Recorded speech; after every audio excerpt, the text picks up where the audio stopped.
Hello, world. Welcome to the resistance. Welcome to the vocal minority with Nick and Steve.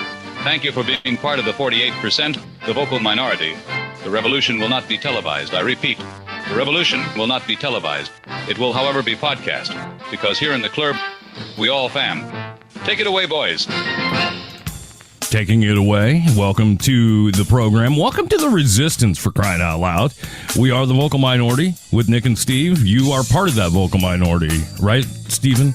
Yes, we're all part of it. And yeah, it's the chance for everyone to get vocal, and we are officially the resistance. I mean, we're part of a network out there that's I see popping up everywhere, quite frankly.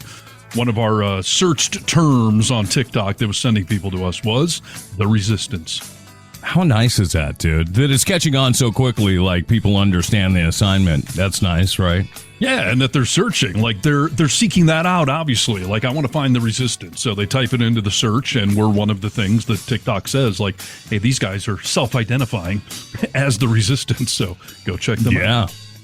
It's funny, dude. Welcome to the podcast, by the way. I was out of the country for like a week, dude, and I feel like that was in dog years because I felt like I was there for like 2 years, being out of this little bubble. And there was commentary made on what's happening in the States. I was in Mexico, and they were talking about, like, what the hell is going on over there? It's like, I don't know, dude. I don't have any idea, to be honest with you. I'm just as surprised by it as you are. Yeah, really. Yeah, we've taken like 2 weeks off here for Thanksgiving. Well, in part, and then Nick had a FEMA-level disaster hit his neck of the woods in the Pacific Northwest. So finally back with electricity, with internet, and yeah, back from the country.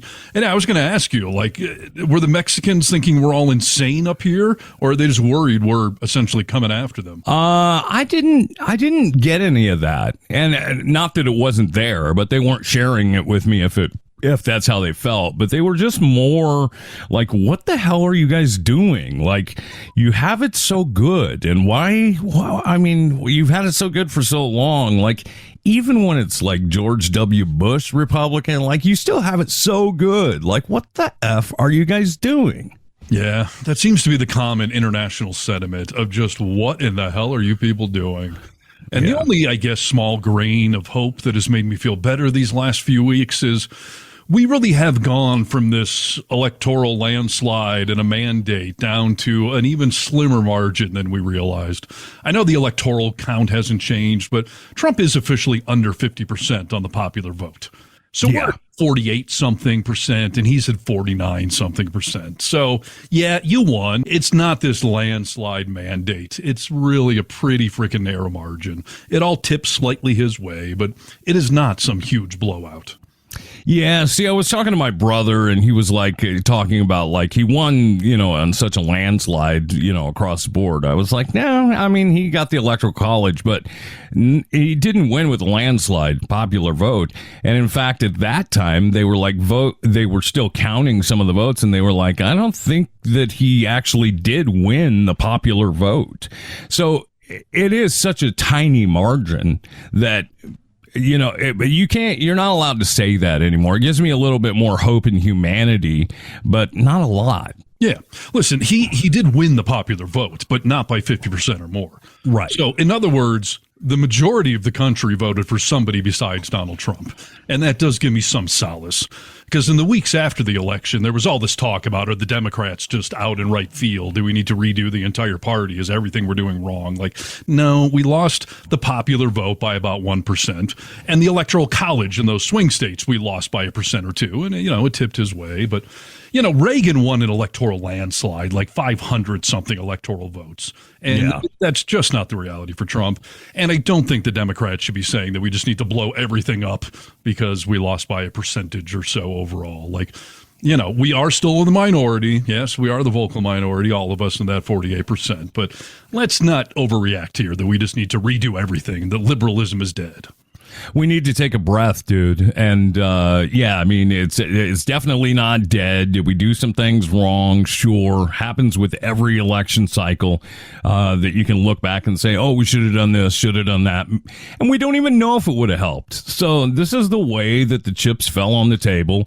And now we just got to deal with it.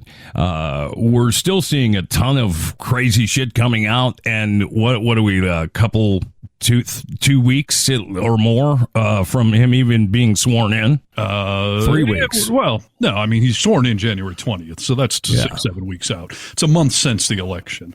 Yeah, there's been a lot of analysis going on. I was talking to a smart liberal lawyer who I recently met and asking him, why do you think we lost? And he started policy this and policy that. And I just smiled. I was like, that's adorable. Do you think policy is why we lost? It's got nothing to do with it. Policy is based on facts, and that didn't matter anything in this election.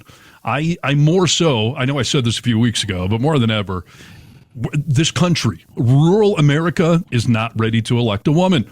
It costs 2 percentage points everywhere in every swing state and the popular vote and everything. And that 2% is what made the difference. It's what Biden had 4 years ago, and it's what we lost this cycle. So, yeah, I think institutional sexism is why we narrowly lost this. Could we have had a stronger candidate and had a better win? Probably, maybe. But, we got screwed with the no primary thing and all that. But Kamala was still our best choice, but the fact that she was a woman is what cost us the 2 points, which is what cost us the election. Yeah, I think it comes down to a little more than that, and I think the policy is involved in it just because some of those people wanted to hear her talk more about policy, not that they even know what it means or believe it's going to happen, but it's what Trump was doing. He was, talking about certain policies, and she wasn't. She was talking about moving forward, and I think that turned some people off. I do. No, wrong. Sorry.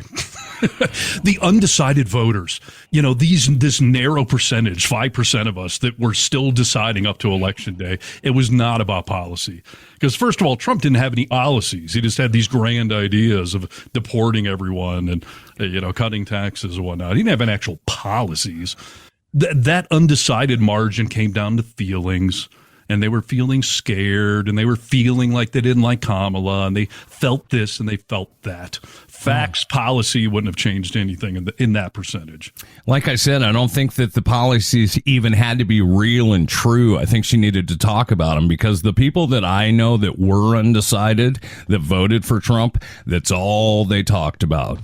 So it's all they talked about. It's all they talked about to make themselves sleep better at night because they knew damn well who they were voting for 6 months ago. I don't buy it. I don't buy that anyone up to the last minute was like, gee, Trump or Kamala, evil or good, authoritarian or democracy. Like, no, came down to feelings. I don't think that it was Trump or Kamala. I think it was Trump or don't vote. So, it was still a choice, right? But I don't think you're right. I don't think it was between Trump and Kamala. It was between Trump or I just don't vote. Yeah. That could be. I just somehow doubt any of those people in the last 5 days heard some policy from Trump where they're like, okay, now I'm voting for him. That's the policy I needed to hear.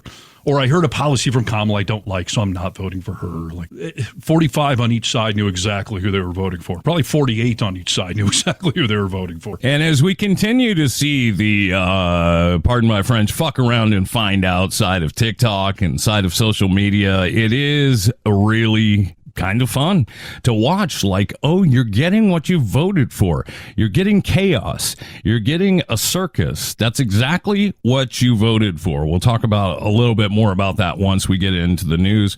But Steve, I think that there is a big part of the vocal minority who wants to start getting vocal. We got a phone call that I wanted to play on the air for you. From a couple that it's a husband and wife that listens to the program. And just like you said, people are searching the resistance and finding the vocal minority. I think they're kind of all over that train of thought.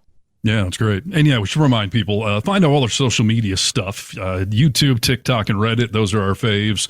We're on Facebook, Instagram, Threads. We are officially not on fucking Twitter anymore. I deactivated the account. Not only did I deactivate the vocal minority account, I deactivated my personal account, and then I deleted the app off my phone. Twitter is just gone in our world now. Yes, we want nothing to do with Elon Musk. Right. Okay. But we do have a comment line, which is what you've got going. Yeah, 844-48-VOCAL. We continue to make leaps and bounds on Blue Sky. If you haven't made an effort here to jump on Blue Sky yet, it is kind of the new platform that is stuffing it to Elon Musk. And aside from just stuffing it to him, it seems to be a good platform. Like, things work how they're supposed to over there. Yes, I'm glad you brought that up because I don't have that on top of my mind right now. That yes, we're on Blue Sky. Blue Sky is what Twitter used to be. It is new and fresh. People are following each other and following back. We've had major Democratic and progressive groups follow our account, and there's a lot of good vibes and harmony going on over there. So I think we just actually hit 1,000 followers on there, which is a record pace for any of these platforms that don't push your content like a TikTok or YouTube does. So yeah, Blue Sky is great. So I encourage everyone to join that app. Certainly find us, but follow everyone out there. All the good people left Twitter and are now on Blue Sky. Yes, and we will follow them, and we encourage you to do the same. Let's hear this phone call that we received here just this past week. Hey, champions. This is Linda and my husband John from Zumbrota, Minnesota. I was just doing a podcast search just for all kinds of just different things, and I ran across you guys. And now my husband and I tune in at the end of each week and listen to the podcast. And in the last podcast, Steve and Nick were talking about being just disillusioned with X and where to go to put their platform because their material because Reddit would not allow political stuff. Well, I don't know if you can do this on Facebook, but you could try on Facebook or Blue Sky. So those are some suggestions. Good luck. Love you guys. Just keep it going. Just keep up the good work. I know there's a lot of discouragement, but guess what? There's encouragement from here. No, you got to love the encouragement, dude. It's nice to hear the encouragement once in a while. It really is. I will tell you, when we first got that voicemail, it literally brought a tear to my eye because I have been feeling beat up by this whole process. I have literally spent hours in therapy this past, 5 weeks here or whatever talking about this, that I feel the weight of the world on my shoulders. I feel like we have to fight back. We have to stick up for minorities, gay people, transgender people. And I wonder, are we doing any good? Is anyone out there listening? I know we get comments on the social media stuff, and that's fun, but to get somebody to pick up a freaking phone in this day and age and call and leave a voicemail like that for us, it really meant a lot. And for her to really say at the end there, like, don't be discouraged, like, don't give up, like that was a godsend. So that was great to hear. Yeah, I think, and it's how a lot of people are feeling. This is what I have noticed, that people, like we were talking about just a little bit earlier, have needed to take a beat and take a breath.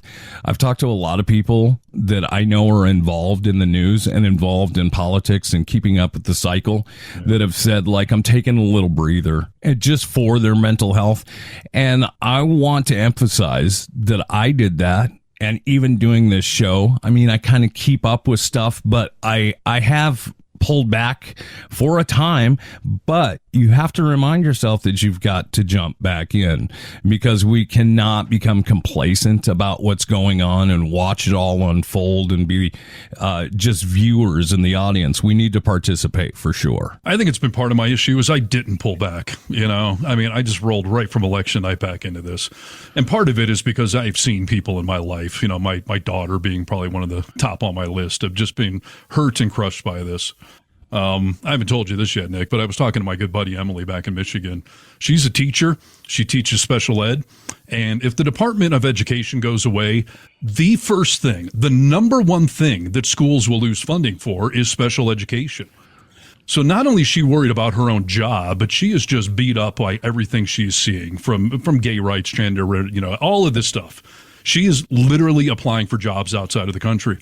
I mean, that is how beat up she is, and I've heard this from so many people.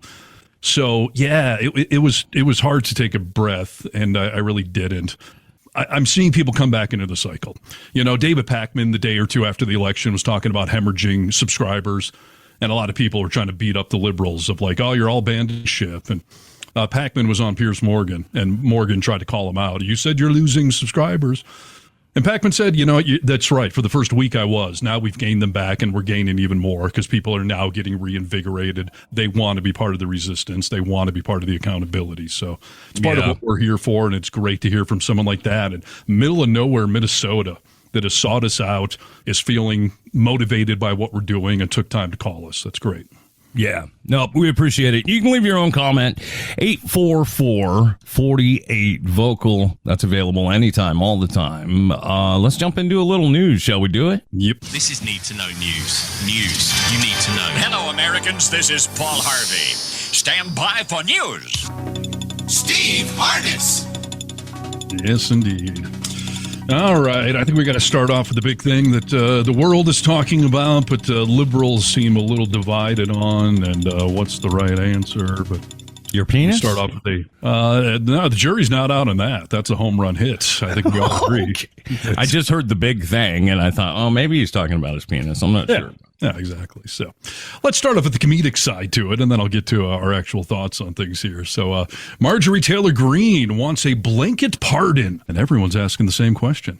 Old Hobbit feet, Marjorie Taylor Greene, the idiot from Georgia, seems to want a, quote, blanket pardon.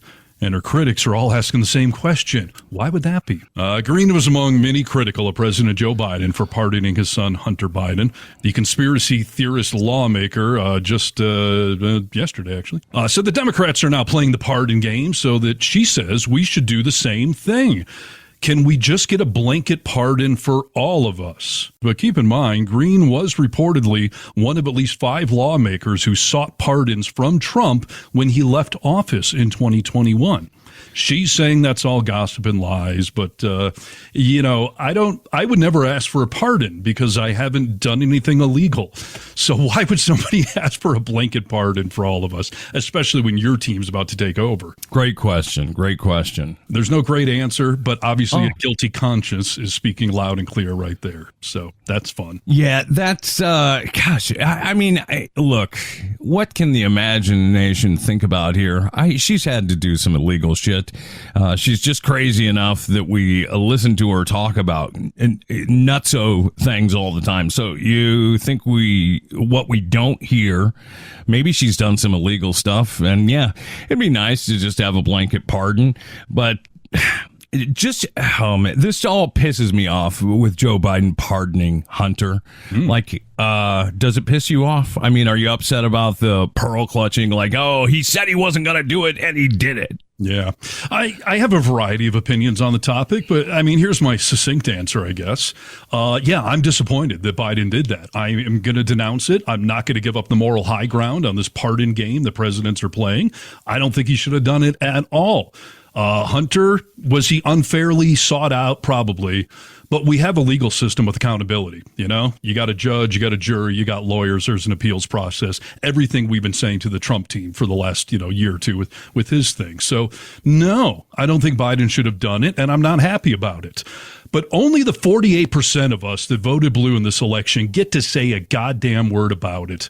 The rest of you can shut the hell up because A, you're being major hypocrites, given that Trump has pardoned friends, family members, political cronies. He would pardon himself and his kids in the drop of a hat. But more so, this is what you people all just voted for. Emboldening a president. No accountability, no guardrails, do what you want with the White House. And I asked everyone a few weeks ago, what's going to happen when a Democrat president realizes they could do what the hell they want to do? And now you have the answer. Biden decided, you know what? Screw all of you. I'm out. I'm just going to pardon my son.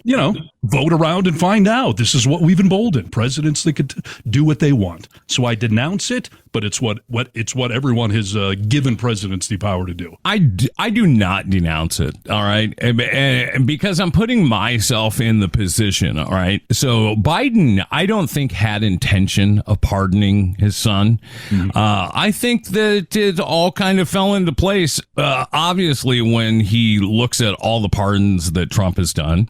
So irresponsible. responsibly, like you've said. It lowers the severity of it a little bit in your mind. But then when Trump's FBI pick, Kash Patel, came in and said that he is going to go after a certain group of people, and Hunter was on that list, he was like, all right, Trump's going to put these crazy fuckers in there that are going to go after people, and this is somebody that I love. I am out. In fact, I'm almost dead. So you know what? Fuck it. Yeah, I understand that sentiment. And I've heard a few of us libs say that, Trump's people are saying they're to go after Hunter Biden and a bunch of others. So what I would have done if I was Biden is I would have said, I'm going to because he gave a blanket pardon. He did not just pardon him for this gun offense and the tax evasion. He gave him a blanket pardon for a window of time. So if he wanted to retain the moral high ground, he should have said, I give him a blanket pardon for this window of time with the exception of the tax evasion and the gun violation. He was found guilty in the criminal justice system, so he's going to have to pay the price for that. But if you think you're coming after my son for some cooked up, other charges, no way. Blanket immunity for everything else. Yeah, I don't know that would have made any difference to the Republican Party. Maybe it would have made a difference to some of us Democrats that said, oh, yeah, even when he's not doing the right thing, he's doing the right thing. But I don't think it would have made any difference to the other side. And at this point in time, do we care? I mean, like we said, we're playing a different game now. So, we need to get on the same page on some level. No, I don't think it would have made a difference to them, but we need to retain the moral high ground. Biden is done. He's gone. Over the next 4 years, over the next 40 years, we need to be able to say that, no, we're not in favor of these kinds of pardons. So if we let Biden off the hook and that the justice system is corrupt and unfairly prosecuting people, we're just opening it wide for us to never be able to criticize Trump.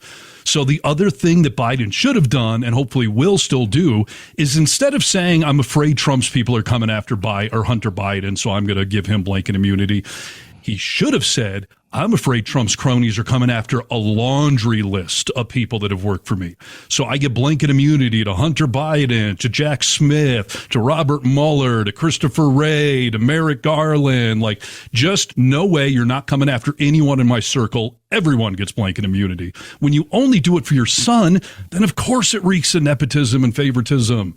And his dad's the president. He's going to be fine. Sure. I mean, yeah, I don't know that he'll be fine because his dad's not the president in a month, Well, but now he's got the immunity and he'll be making good money for the rest of his life. I mean, he'll be fine. He's fine. But, this is everything has changed, though, Steve. That's what you're leaving out. Like, everything has changed. If the rules only change on that side and we continue to play by the rules of the moral high ground, I understand the sentiment of it. But the game's not fair anymore. It's not a fair game. Yeah, no, and on one level, we've been admonishing Democrats that they're not playing by the rules. Why are we? I just think he could have done it in a more intelligent way. They could have both not played by the rules and still retained some level of the moral high ground. Fair. Just giving him a blanket pardon, including the stuff he was convicted of, and walking away from everyone else. And there's still time. Maybe he will. I've heard several people. John Dean, the old Nixon prosecutor, he came out today and said the same thing. Like, if you're going to issue pardons because you're worried that we're going to be unfairly sought out, then start issuing pardons for all of these people, not just your kid. Yeah, I think that would just make us look even dirtier. But, who knows? Who knows? It's all so confusing. Yeah, at the end of the day, I'm not losing sleep over it because I don't give a crap if the mega types are upset. Because, again, this is what you have asked for. And, yeah, we posed the question, what's going to happen when a Democrat starts to run roughshod over all of you and doing what they want to do? Are you going to be okay with it? And we've just gotten the answer. No, they're not okay with it when the blue side does it, but they're more than fine when their team does it. They voted a man back into office who had already done all this crap. So don't do your pearl clutching with us. Us 48, we can be pissed off. We can admonish Biden or choose to give him a pass. But no, you fuckers don't. Yeah, you have no ground to stand on. So, and of course Trump would pardon his kids. And of course he would pardon himself. And, he pardoned his father-in-law. So what's the logic? You can pardon a father-in-law but not a father, a stepson but not a son. Like, if it's your family, are you having Thanksgiving together? You shouldn't be pardoning each other then, okay? Jon Stewart did a great bit. He was like, why Hunter was pardoned? He was like, I'm going to play the part of Hunter Biden at Thanksgiving dinner. Do you think he was giving his dads any looks like, Dad, this turkey is very good. This one wasn't pardoned, huh? And he did this great bit about Thanksgiving was probably a little uncomfortable, and Joe Biden decided to pardon him just after Thanksgiving. So, yeah. I guess I would like to see Joe just go wild. If you're going to do this, just keep going then. As we said, it'd be hilarious if he just resigned and made Kamala the 47th president. Or, he starts issuing pardons for everyone. He just solidifies things and whatever he can possibly do, then go ahead and do it if this is the game we're playing. Just don't stop at your son, because it's going to look terrible in hindsight. Sure. Yeah. No, I get it. Need to know news. News you need to know. Hey, dude, one of the things I'm worried about when I think about, Hunter Biden's a great example as we go into the next news story here. And Jeffrey Epstein, a great example. Some of these people, you say they're going to be fine, but are they going to be murdered? I mean, we are now in a day and age where we're seeing people murdered left and right for, because they want them silenced. They don't want them to testify.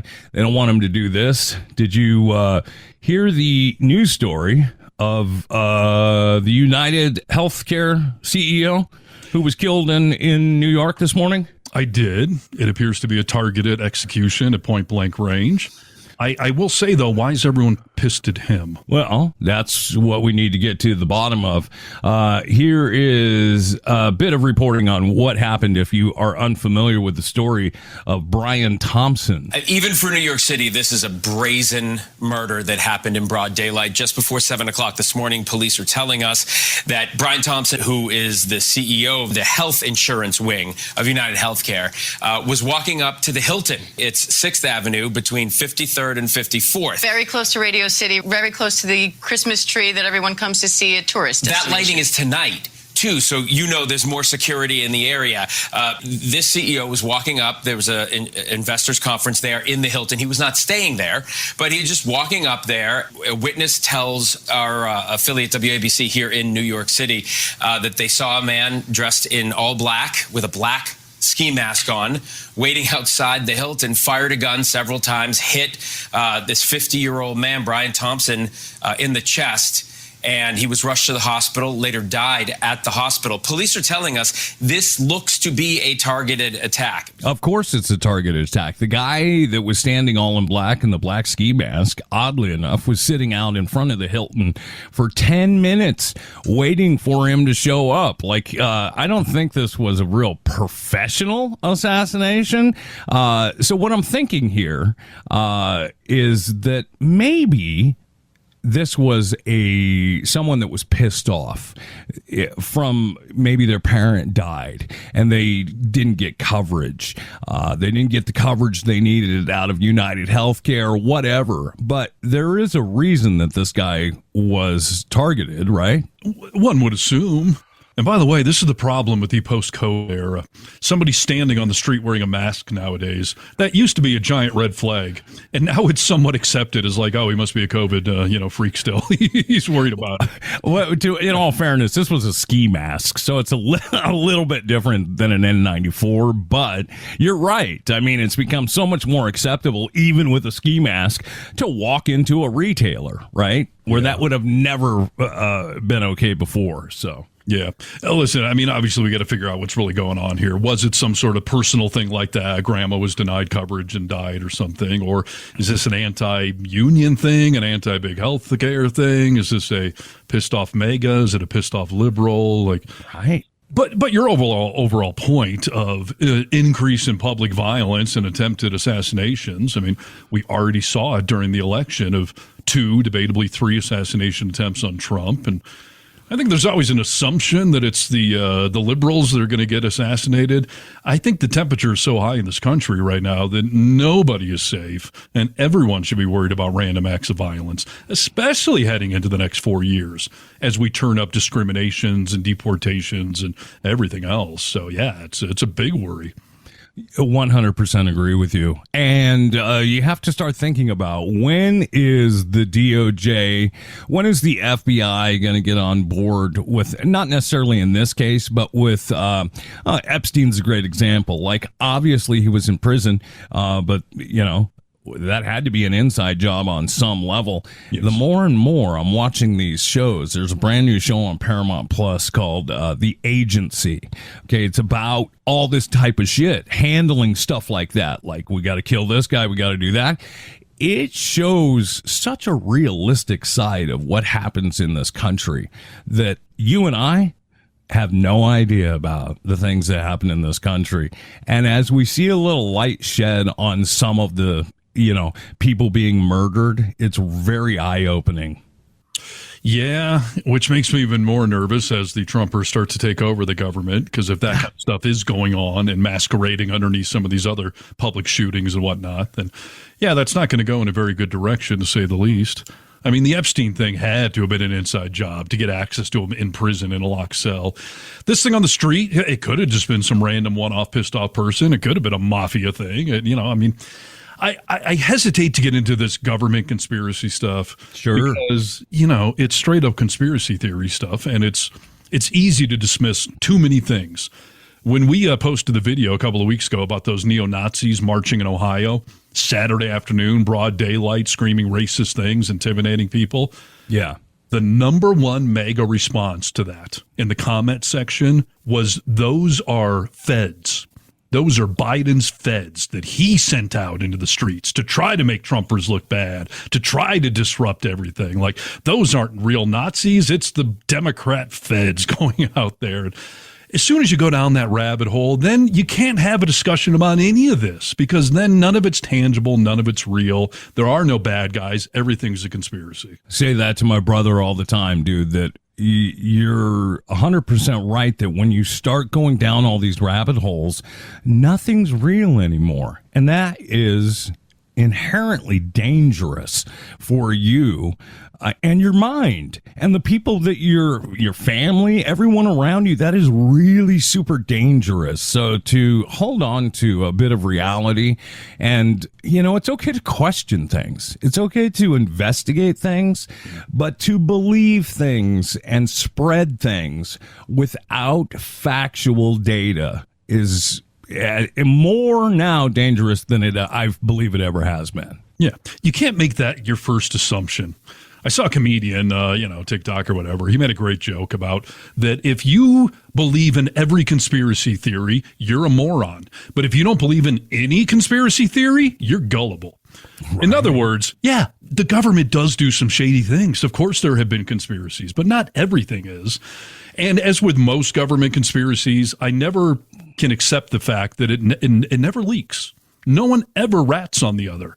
So you're telling me 5 feds on the federal payroll were sent to this small town in Ohio to disrupt things, and there's no paper trail. No one's outing this. There's no, come on. I don't buy that. And why would they even risk the whole program by just marching Nazis down the street in Columbus for 2 hours on a Saturday, as opposed to assassinating Kennedy or something that actually has gravity and an impact? If we would have seen this, it would be more believable if we saw this spread from city to city around the country. But yeah, just a mundane Wednesday, an idle Wednesday afternoon, and this happens. I mean, it made news, but it wasn't bombshell news, which is sad. Right. It's kind of like the voter conspiracy theories that the left has been pushing since the election. That cannot be your first assumption, that there was fraud. If you've got evidence, I'm all for hearing it. I'm all for going down that rabbit hole then. But if your knee-jerk reaction is just it's all fake, it's all fraudulent, it's all conspiracy, then we're just not grounded in reality, and I don't even know how to have a conversation with you. Yeah, there's no way to have a conversation because, like you said, nothing is real. So I'm curious to see what happens with the story. I mean, certainly a brazen assassination in broad daylight. I like how that news, it's right near the Christmas tree. Yeah. I think, and the reason I thought, I'm going to leave that in there is because it is odd that there was heightened security around the area, and yet still, here's a man standing in all black, ski mask, everything else, just waiting to kill a man. Yeah. And he hasn't been captured yet as far as recording day here, so we'll see what happens, yeah. Yeah. I mean, I guess it was a cold day in New York City. You can have a ski mask on, but that's the problem with assassinations. If you're willing to die yourself, there's almost nobody that's safe from being assassinated. Because if you can get up close enough, and if you're willing to be shot or whatever, then yeah, you can take anyone down. But, I would assume that guy slipped into the crowd, took off the ski mask, and now he's just blending into the masses. So, yeah, let's see what happens with the investigation. We shall see. We'll keep you abreast of the rest of the story. This is Need to Know News. News you need to know. Start the news chant, please. Come on. News. Hi, Stephen. This is Clem Fandango. Can you hear me? Hello, Clem. How are you? Happy Thanksgiving. Oh, that was nice. You're starting to befriend him. I love that. Although, isn't he British or Australian? I guess they don't have Thanksgiving there. Sorry. Everyone has Thanksgiving. What are you talking about? It's America. Oh, okay. What a myopic thing for me to say. Everyone's American. Everyone's open. Yeah. So. All right. So the news cycle on Trump's cabinet nominees has just been fast and freaking furious. And, a lot of heads are spinning. And we're going to do the story right now. This thing could be outdated 5 minutes from now, but here's where we're at. And I find some of this just to be hilarious in the overt hypocrisy. Okay. So we have seen people like Matt Gaetz and this Hegseth guy, get nominated, despite the fact that there are credible allegations of sexual assault, drug use, alcoholism.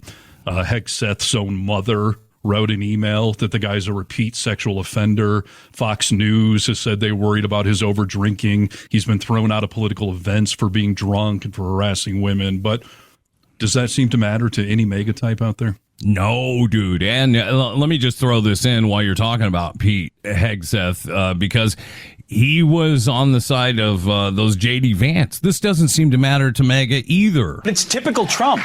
All bluster, very little substance.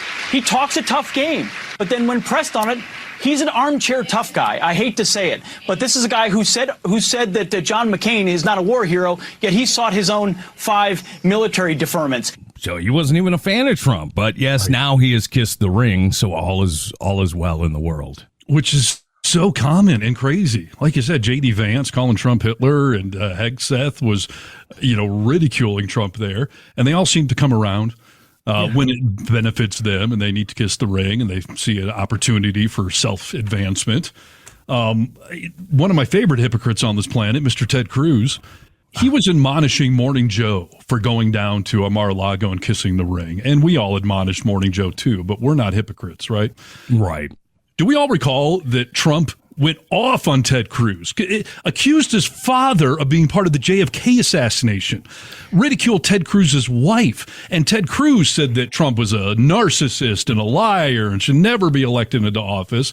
And then he came around, sucked up, kissed the ring, and Ted Cruz has the nerve to ridicule Morning Joe for doing the same thing. Trump called Ted Cruz's wife like a fat, ugly pig and stuff. And yeah, Ted Cruz is just back around. No worries. Just no personal or self-awareness with these people. Or they just think we don't have any memory or there's no video that exists from, 10 years ago. So, yeah, some of these nominees are absolutely crazy, and I've got 2 points to make here.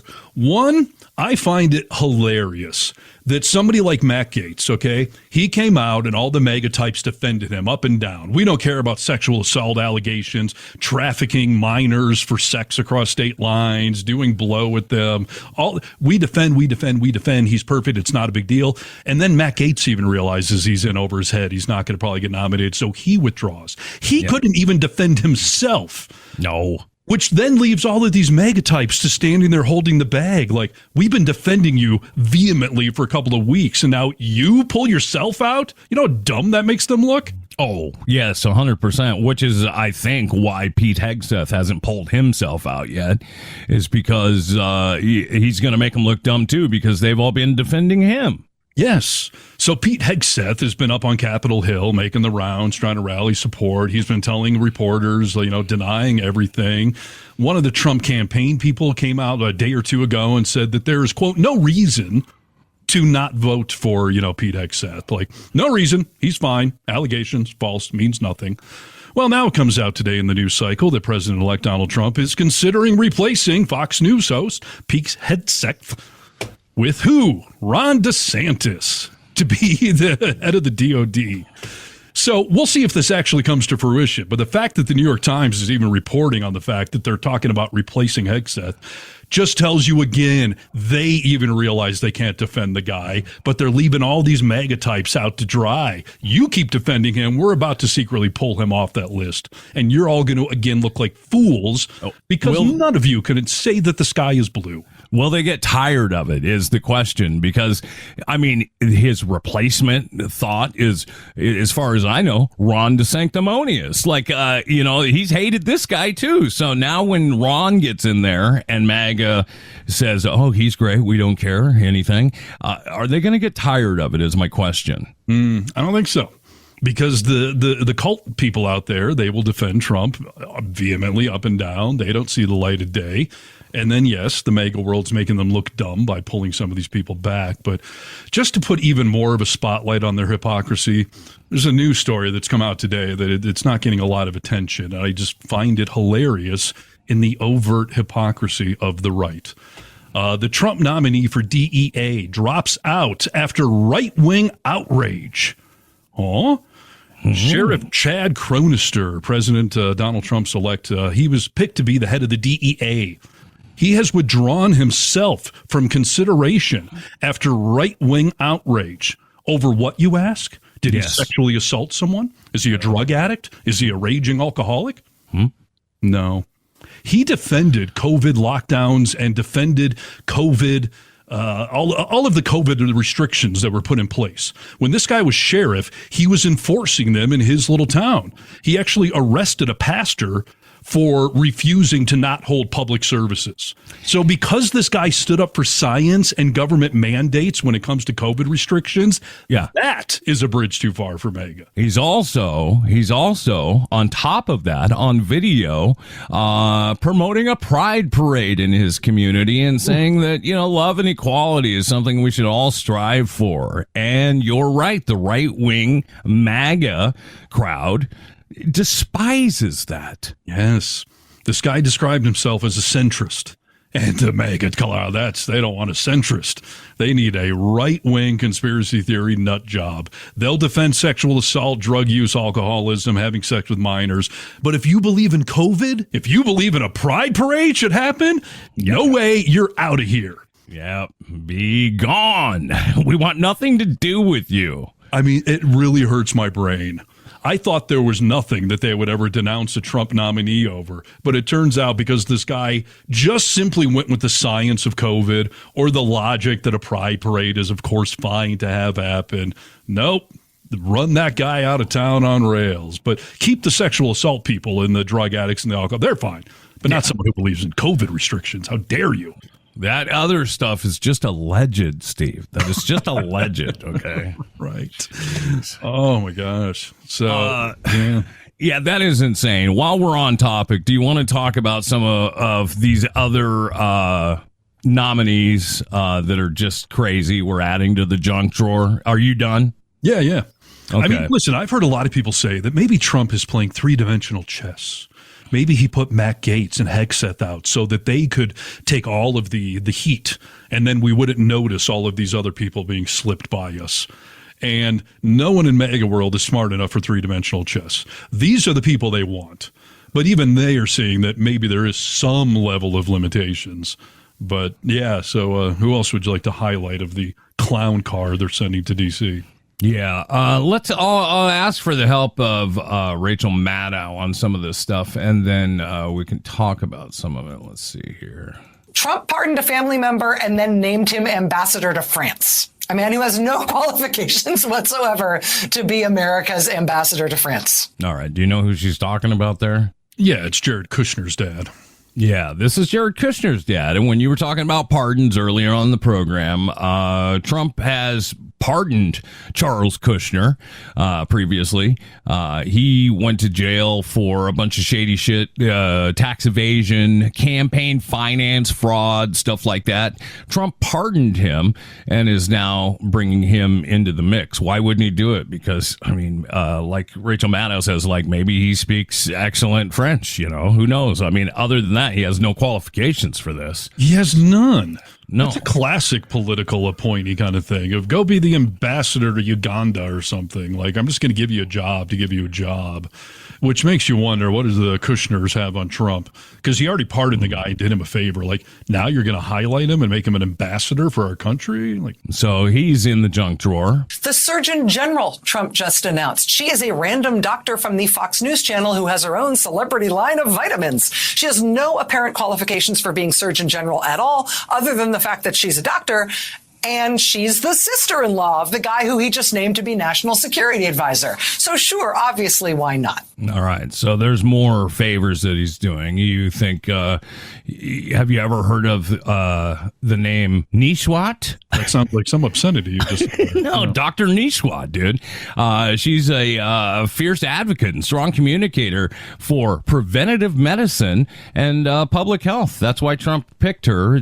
She just happens to work for Fox News, and yeah, she is the daughter-in-law of Mike Walls, who Trump named for the National Security Advisor, who has, no redeeming quality for the position either. This would be much shorter if we ran down the nominees who are qualified in any way possible, because there's none.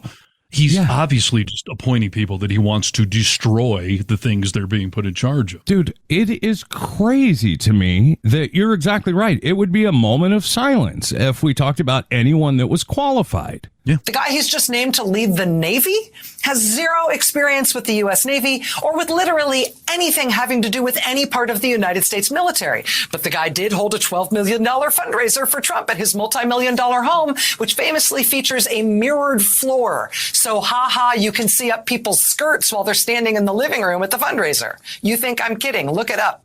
Yeah, you can look it up because... Look it up. No pun intended. No pun intended. I didn't even catch that. Another person who has nothing to do with military, never served. Like, why would you do that, dude? These are very important positions. And it's got to be a joke, right? Well, you just asked the question, why would you do that? It's definitely not a joke, haha. He is trying to dismantle government. He is trying to blow these things up. It's why he's putting unserious people in serious jobs, because he knows they will do serious damage. Yeah. And we all... the resistance, the vocal minority, just have to kind of stand by and watch it all implode. We saw the fuse lit. Now we just get to watch the fireworks show we don't want to be a part of. Yeah, I mean, it's going to be a 4-year shit show. I'm curious to see who of these people actually get in there. I would assume the answer is 99% of them will, because MAGA World is complicit and will just nominate whoever he puts out there. And the old fuck around and find out, right? Or vote around and find out. Yeah, that's a nicer way of saying it. That's a classier way of saying it, Steve. Yeah. Stay classy. We'll see what happens with all of that. Can we talk about Justin Trudeau making a trip down to Mar-a-Lago? Sure. Yeah, did you know that he went down? I did know, yeah. And his concerns are valid. I know tariffs get paid by us, but it's going to disrupt the economy on both sides of the border. So, no, of course, Canada does not want tariffs put on them. They know it's going to cause everything to go up. They know it can affect trade in the long run. And they know they've been good trading partners with us. So why would we be penalizing them? To the tune of $400 billion. I mean, I don't understand why we would be picking on a country like Canada to involve them in this type of thing. But it doesn't stop with just the tariffs that Justin Trudeau went to talk about with President Trump in Mar-a-Lago. I mean, I guess you got to show up and have the conversation. But at this point, are reasonable people understanding that there is no reasonable conversation that can be had with him, right? No. I mean, it's kind of a waste of time to go down, right? One would think, but, Trudeau's the leader of a country. He's got to give it his effort and see if he can talk some sense into him. And he knows Trump's a narcissist, so him going down to Mar-a-Lago, I think he had the best interest of Canada in his heart. So for sure. Joy Reid of MSNBC did a little piece on Justin Trudeau going down to Mar-a-Lago, and it doesn't end with just tariff talk. According to Fox, when Canadian Prime Minister Justin Trudeau went to Mar-a-Lago this weekend to try to talk Trump out of his 25% tariff threat. Trump apparently suggested that if Canada can't handle the tariffs that would violate the NAFTA upgrade Trump himself signed into law, the USMCA, they should just become the 51st state.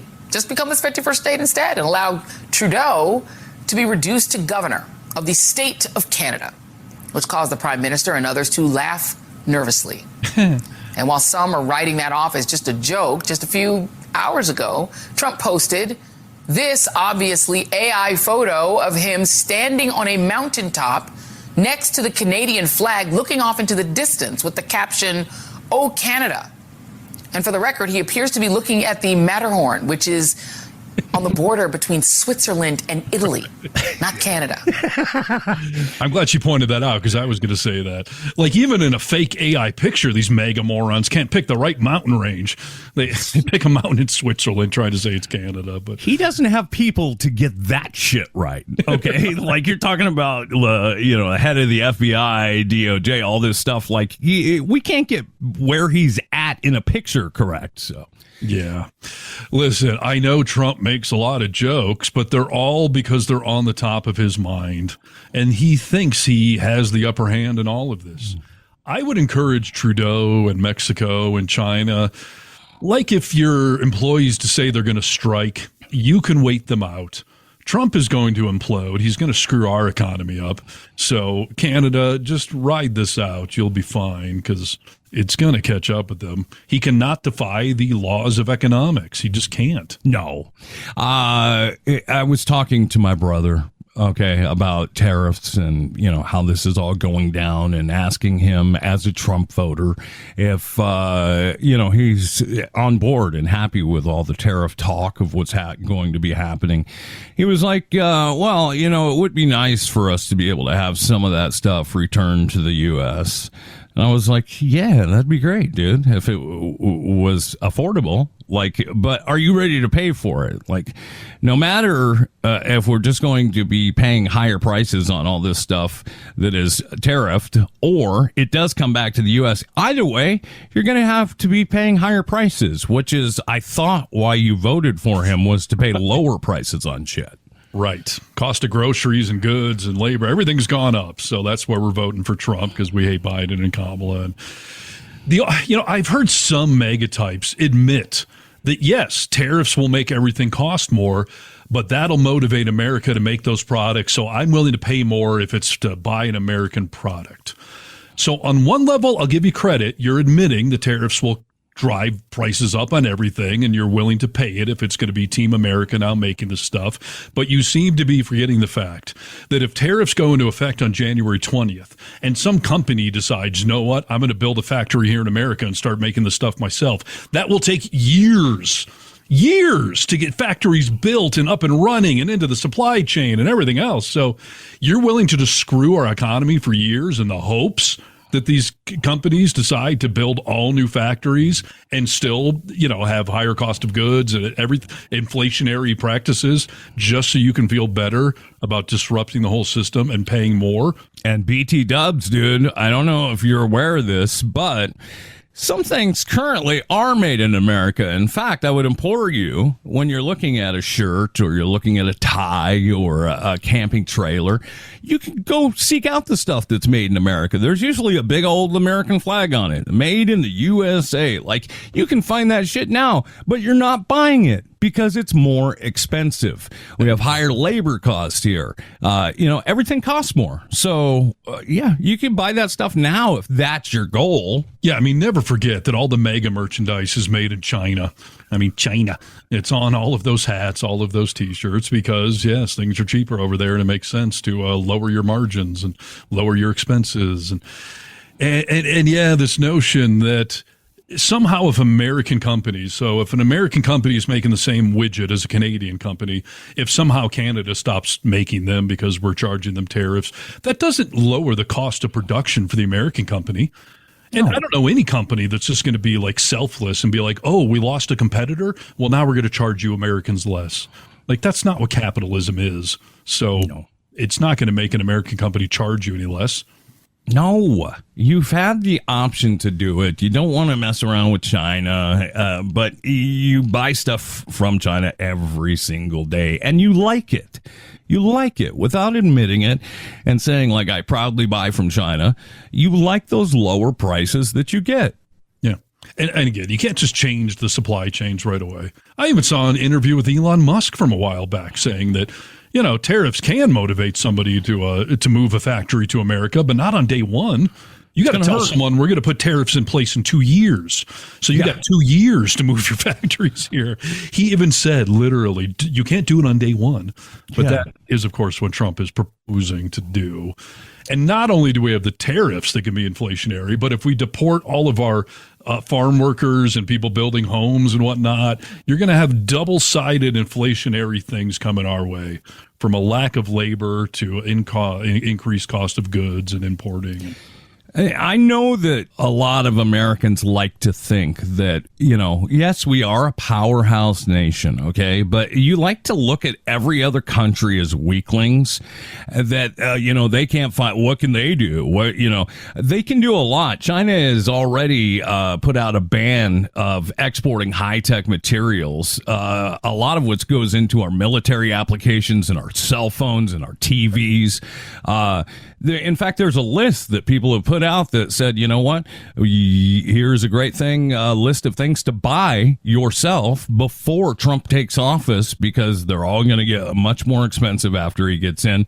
And cell phones, televisions, electronics, stuff like that is on the list. Yeah. So, yes, China can do stuff back. They're banning those materials already. Yeah. You don't think that F's with us? Yeah, there are American companies building stuff here in America that they export to other countries. And if they start screwing with those companies, you're again screwing with our economy, our companies, our workers. And this happened last time, by the way. China put tariffs on, I think it was soybean farmers. So we had to subsidize soybean farmers here in America. So again, they tariff us. We're the ones that end up paying so that these soybean farmers aren't going bankrupt. So the money doesn't just come from nowhere. It comes from us, either the consumers or our government trying to offset it. I think the message is, Steve, like you said just so eloquently, vote around and find out. You're about to all find out. So, indeed. Let me just throw one last story out real quick because I find it hilarious. Speaking of our buddy Elon Musk, I don't know if you're aware of this, but Elon Musk must return $56 billion in a Tesla pay package. With a B? Yes. Ooh, man, what is a pay package, dude? So Elon Musk's massive 2018 pay package from Tesla, which was worth $56 billion and helped catapult him to the title of richest man in the world, must be rescinded, a Delaware judge reaffirmed Monday. So essentially, this was a package that Tesla voted that he was eligible for, but then the board at Tesla realized, you're not working here anymore. You're spending all your time trying to buy Twitter and working on SpaceX. You're not working for Tesla. So they decided to take that back from him. He sued. He lost one court. Now he's lost another court. And of course, Elon Musk is all over his little stupid site claiming corruption in the judge, corrupt bureaucrats. And she's making political judgments here against me because of my Trump affiliations. Right. So, but like we've been saying forever, Elon Musk is a terrible boss. He does not care about his employees. He's hemorrhaging advertisers from Twitter. He's hemorrhaging customers from Tesla because liberals are the most likely to buy an electric vehicle, but none of us want anything to do with this crap anymore. But he doesn't care because he's one of the richest men in the world. But having to give up $56 billion, that will hurt the man. And a judge has just ruled that, sorry, Tesla was correct. You didn't earn it. They voted to take it away from you. You have no right to undo it. So we'll take that $56 billion back, please. He's made so much of his money on government subsidies, dude, because of all this green work that he does, that he's counted on that. And yeah, he's a guy that is so two-faced. It's nice to see that taken away. Yeah. And he's working for any of those companies even less now that he's the first lady, spending all his time with Trump at martial arts and MMA things and Thanksgiving dinners and plane rides eating McDonald's. He is on Twitter all day long. I don't know what work that man does get done, But now, even though he does have these government contracts, Trump's going to give him a government job in charge of reducing spending. He's saying he wants to cut $2 trillion in discretionary spending. You know how much discretionary spending we have in this country? How much? $2 trillion. Everything. The actual number I think is like 1.7 trillion or something. So he's talking about just cutting it all in discretionary funding, and like that's not going to cause chaos. So vote around to find out. He made the comment like, you know what? People need to be ready for this because it's going to hurt for a little while. Like, people are going to be really uncomfortable for a little while. But then, in the long run, things are going to start to get better. There is a great quote that says, a well-run society has old men planting trees for the shade which they will never sit in, okay? Which is a great way to think about a well-run society. Elon Musk is not that man, okay? He is not going to provide any shade that he will not be take advantage of in this world. He's a selfish prick, dude. We've seen that. Yep. No, I know they're hoping to shake the snow globe up and it all settle down and somehow magically work out. But, you know, he'll be sleeping in his mansion tonight with or without that $56 billion and with or without the $2 trillion in discretionary funding he's talking about cutting. You know, he used the term taking a haircut, which is a very business term.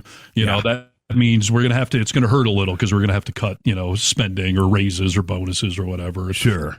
The American people will feel that haircut infinitely. He won't. It's why he doesn't care about Tesla, Twitter, hemorrhaging advertisers, hemorrhaging customers, because he's going home to his golden palace no matter what. Your haircut that you're talking about is people's food, is people's healthcare services, is all these programs you want to cut. It's not a haircut, dude. That's very disrespectful.